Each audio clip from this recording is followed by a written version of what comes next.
So I guess the first question would be, tell us the story of when Mikey was diagnosed.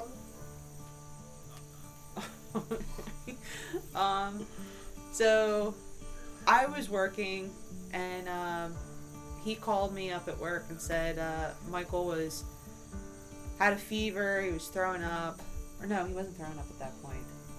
He just had a fever, and he was just crying, couldn't soothe them. So I told him we'll make an appointment, take him to a doctor. And so we took him to our family doctor, and she said, he's got a virus, he's going to start throwing up at any time now. So we went home, spent the day with him. Next day I went to work, still fever. The fever persisted for a couple days, and then called our family doctor again, went back and saw him. They were unsure what it was. Next day, I think he was going to take him to Pottstown Hospital, and I decided to tell him to take him to Patient First.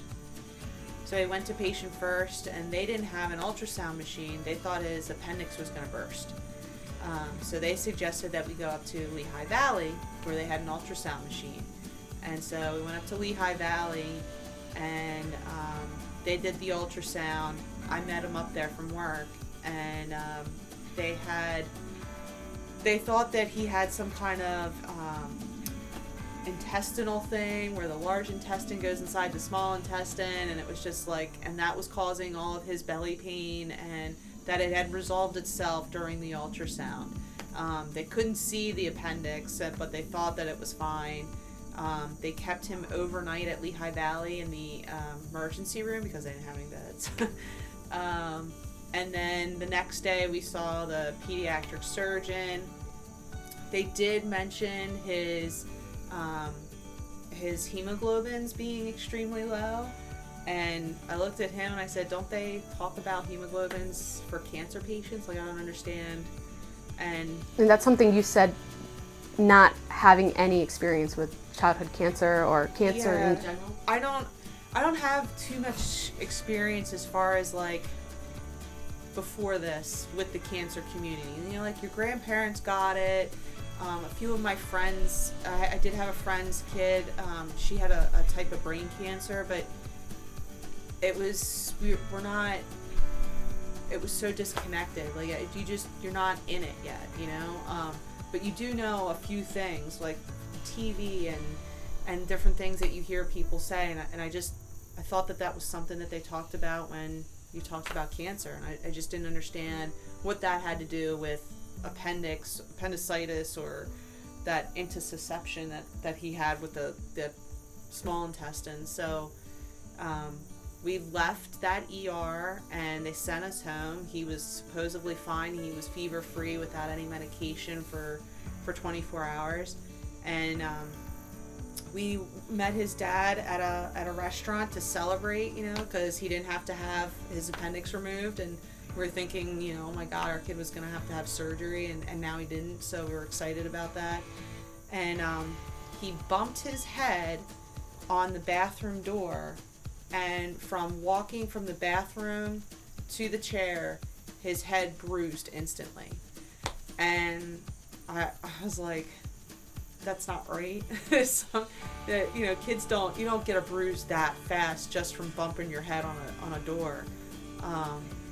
But we went home, and the next day, because he was 2, so he was still in diapers, the next day he had these black tarry stool diapers. And his aunt is a nurse practitioner, and I called her right away, and I said, Bobby, what is this? And she says, that's internal bleeding. She says, you need to go to the hospital right away. And so I called our family doctor, and she also agreed. And so I said, I'm not going back to the hospital, just send us home. So we went to CHOP. So we drove out to Philadelphia. It was our first experience at the Children's Hospital. Went to the ER, and he got admitted. And the doctors that saw him still didn't know he had cancer yet. He was diagnosed with anemia. We got a prescription for medication to give him for his anemia, and that we were overdosing him on ibuprofen, which was causing the internal bleeding. That's what they said caused it? Yeah. So he had blood work done, and the blood work got sent out or whatever, and we got sent home after one night in the ER. We spent one night at CHOP, and then the next day we got sent home.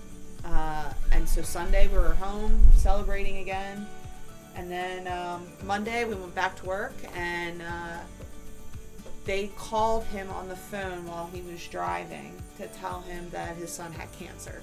Yeah. Yeah, for the most part. I mean, I know for me,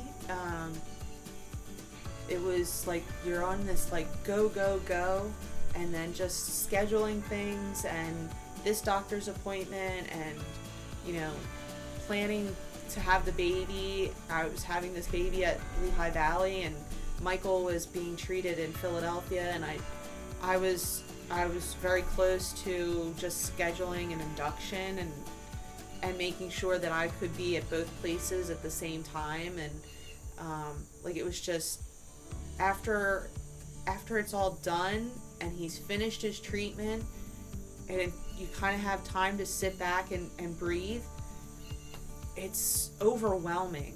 And I think that it's been harder. I feel like it has been harder now than it was when we were going through it, because we just had to keep going. We couldn't let him see us cry. We couldn't let his brother see us cry. We had to keep it up, like everything. Yeah, everything had to be okay. Nobody understands, and even my closest friends, you know, some of them just don't understand how hard it is now. I mean, they were there for us in the beginning, and you know, they didn't understand how we were able to keep it all together. But now that it's all over, I feel like some people think we should just get over it and move on. And it's just not that way. It's not that easy. And it's so hard on the families. I mean, if you have a kid that's diagnosed with cancer and you're a 2-person working family and both parents are working, it's almost impossible for both parents to continue working. When we came to Red Corner and we were visiting, and one of the moms said, "How's Justin doing?"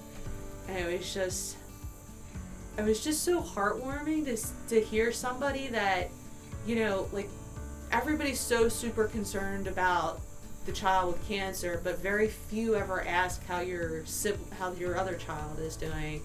And it was just so, like, I'll never forget that moment. And it was just, you know, we felt like we were in the right spot, you know, like these people get it.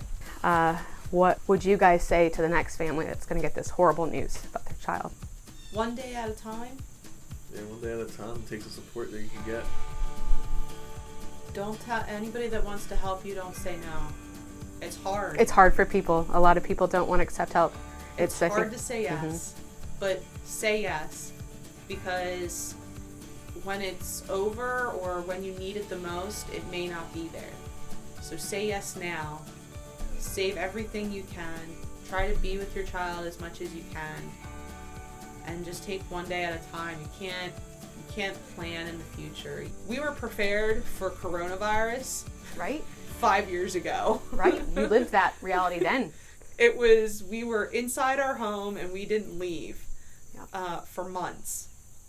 When we selected Mikey as a recipient and Red Corner benefit came into your family, I feel that it's going to be a permanent thing with you and with everyone. And what exactly does it mean to you guys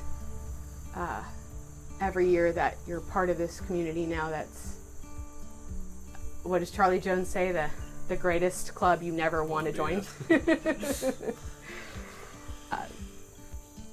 I mean, for me, I was relieved that we got picked, but also sad at the same time because I know that somebody else didn't get picked. So, and every year after that, it's the same thing. It's like there's so many families out there that need help, and you can't help everybody because we're only one organization, and it's hard. Like, there needs to be more Red Corner benefits. There needs to be more funding, and none of that can happen without awareness. So I feel like awareness is just so important